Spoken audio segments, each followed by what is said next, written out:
This is Digital Perspectives with Brad Kimes. Subscribe for new content notifications. Now, here's Brad Kimes. Come on in.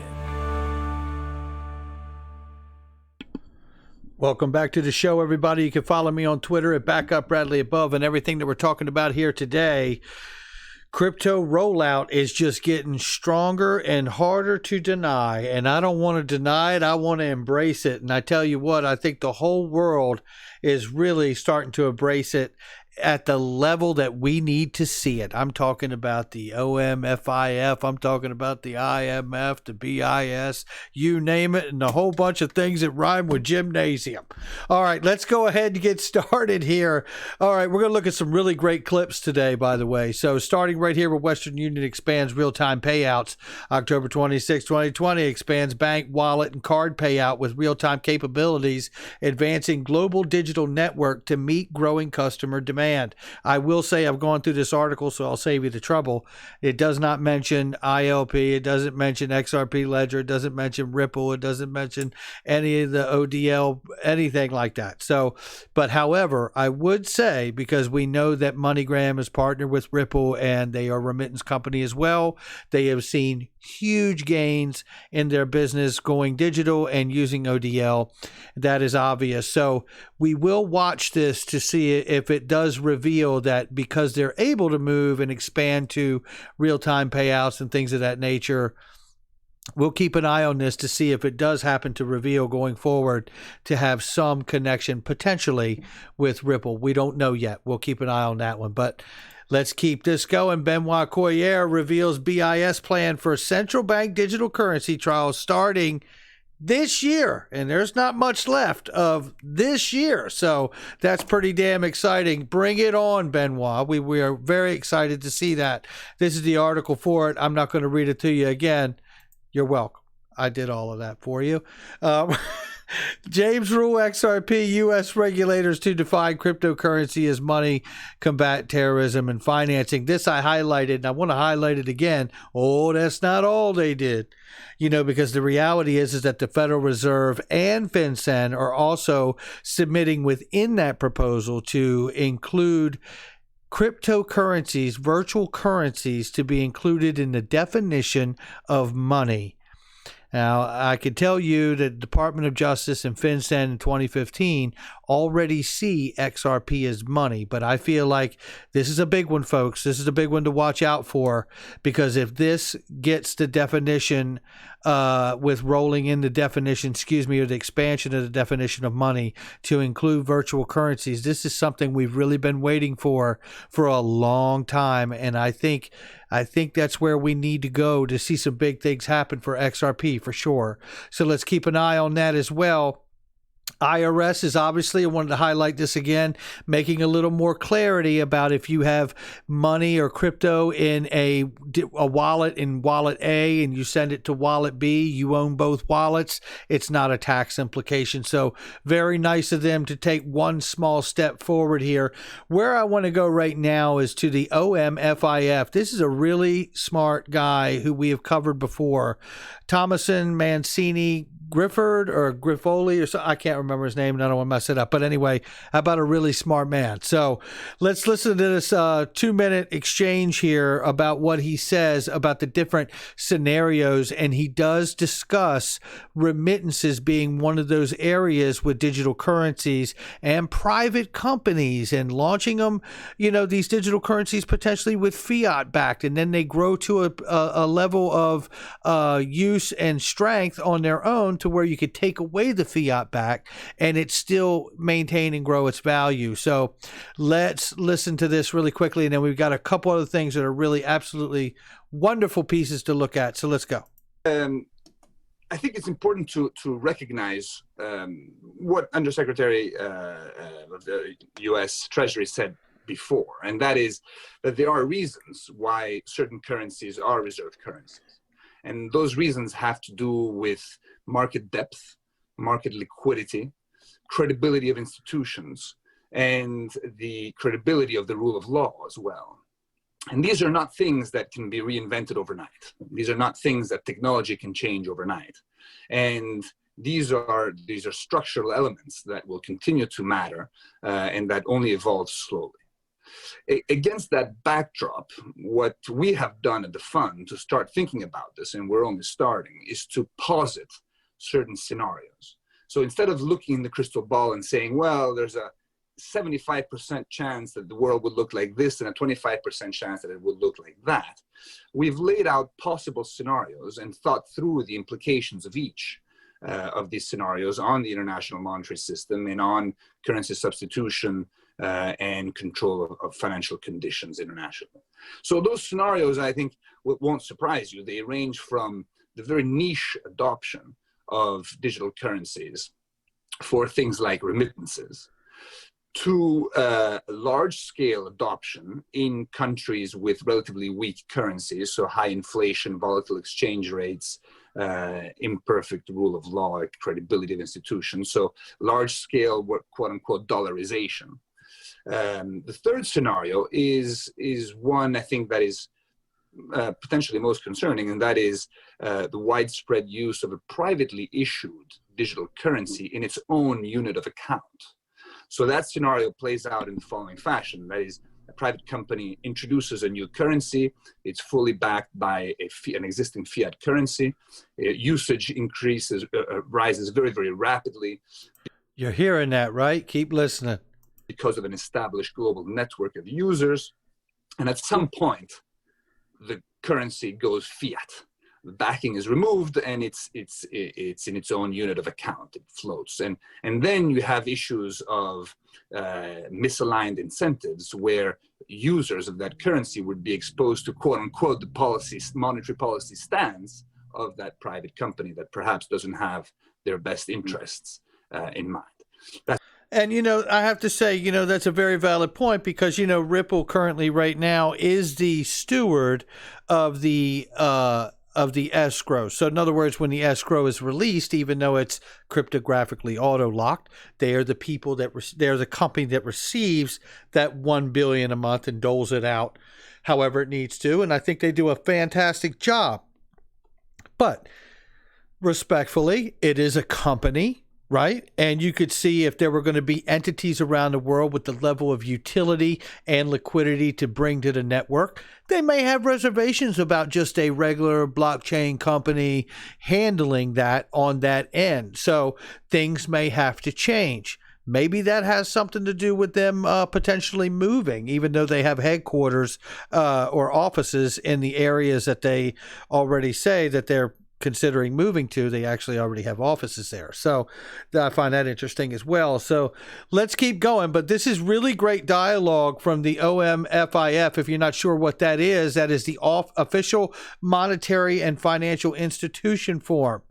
And they have put out amazing PDFs that we've covered here on the channel quite a bit. And like I said, this gentleman has an amazing perspective on digital currencies and money, and I always stop and slow down when I see him in a webinar or conference. So let's keep this going. We got a few more things to look at. This one comes from KGSPQR. Shout out to Cody, who's the man. Now this here is just pretty remarkable. Just saying, think there's one digital asset protocol that really makes the most sense here, a global interoperable standard and established relationships with the IMF, BIS, WEF, etc. New Bretton Woods, hashtag 2.0. Great reset incoming. It's still just a quarter. That's right. And that's not financial advice, but he's telling the truth. It's still 25 cents. Now let's take a listen to this little short exchange here. I think this is a central bank-led world now. Central banks are sucking up all the assets all around the world. If they're taking on too many of those toxic assets, I think the IMF is getting ready to roll up all of those central banks into one IMF central bank digital currency. So the trends is this is what they've been looking for a long time. So the IMF came out of the last Bretton Woods meeting in 1944 when they removed the gold standard and moved it to a gold dollar debt back standard. And then in 71, the US decided to remove the gold standard and move it to a full fiat debt based Ponzi scheme. And so IMF started losing some of their significance in the plan. So we now this is the latest move of making sure that they get first to market with the central bank digital currency. China's being the test bed at the moment, but they don't want China to start getting traction around that. And so IMF, World Bank, Bank of International Settlements, they're getting ready to put together their one global digital currency. And they're calling for Bretton Woods 2 so that they can start implementing and rolling out. Well, there it is. You can't say it any better than that. And I know I've said it here and floated it out here. The call for a new Bretton Woods from the IMF, if you understand what Bretton Woods the first time around and back in 44, Bretton Woods was the creation of the IMF itself.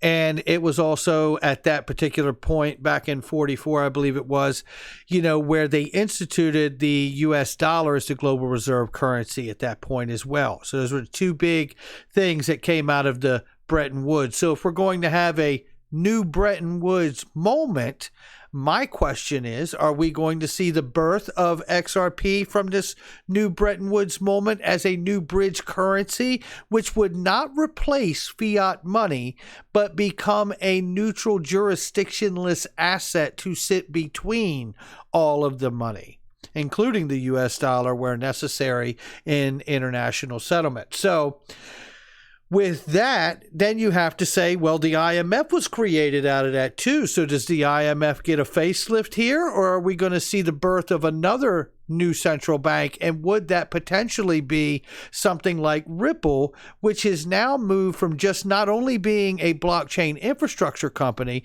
but also a lender of last resort, if you will, much like a central bank, issuing lines of credit, much like the way the IMF does? Now, I'm not saying that that's the path that they're going to go, but I mean, one does have to wonder. Okay, let's keep this going. This one comes from Wrath the Conman, and this is a really great one. Shout out to Wrath the Conman here. This October discussion of European central bank digital currency shows Ripple playing a role for small bank cross-border transactions, explicitly naming XRapid without context. It looks like a statement that is already happening. However, finality isn't operational yet, or is it? Well said, Wrath of Conman. And here is the actual PDF. And I just want to show you the highlighted section that he had here, which is really good to see. In current situation, what you're looking at here, the one layout payment today in Norway. They show the circle here, CBDC token economy, going around to all the different areas. This diagram shows the path of the traditional path here, going through SWIFT and all the different banks. Or you could just go small bank to U.S. local bank, right?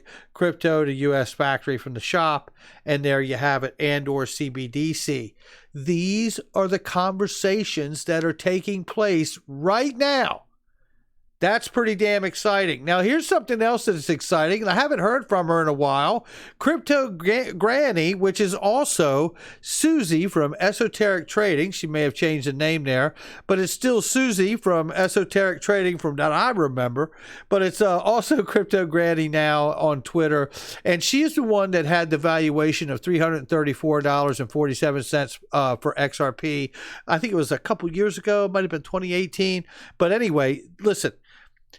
Susie is from the financial world. Okay, she's done a lot of big deals in financing with central banking and things of that nature in her career. She's talked about it extensively. You should definitely go check out her channel and go follow her on Twitter.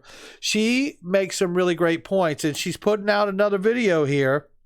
And that video says she's revalued and done another valuation on XRP and says, hello, XRP community. Tonight I'll be talking live on YouTube at 7 p.m. And I think that was last night. I haven't had a chance to watch her evaluation because I've been so busy, but I can't wait to see it. My new valuation for XRP is $1,186.32 using discounted cash flow model with terminal value.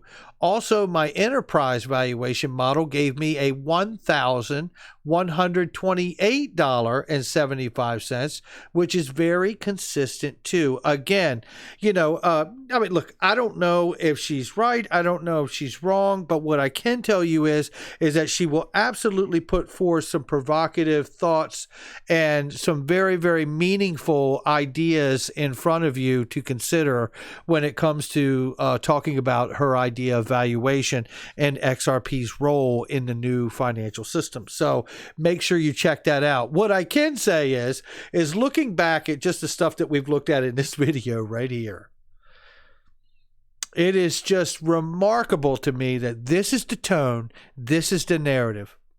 Regulators and consultants and central banks around the world are moving to this just as fast as they can get there. Make no mistake about it. These goals of 23, 24 year, 2023, 2024 to get to these certain places and stuff, I believe, are just, they have to be thrown out the window for a much more timely event, because it's obvious that the world is collectively moving to this at the high level of finance and banking and governments. And that is what we want to see, isn't it? Isn't that the conversation? Look, if we're not already somewhere where we're enjoying when moon, right? And things haven't already mooned yet, well, what gets it there? What gets it there? And I think the things that we just looked at are the very things that help us get to that place, no doubt about it. Do not sleep on the fact that the Federal Reserve and FinCEN have put a proposal forward to expand their definition of money to include virtual currencies. That is amazing news. And I tell you, I don't know when that proposal gets turned into the actual accepted definition or amended definition, but we need to pay very close attention to that, because I believe once that happens, you could see some very big things begin to take place immediately once XRP and virtual currencies in general are understood to be money. Because that is an absolute game changer when you're talking about XRP being put to use for settlement around the world. So there we go. That's it for me. Hit the like and subscribe. Leave a comment below, and I will catch all of you on the next one.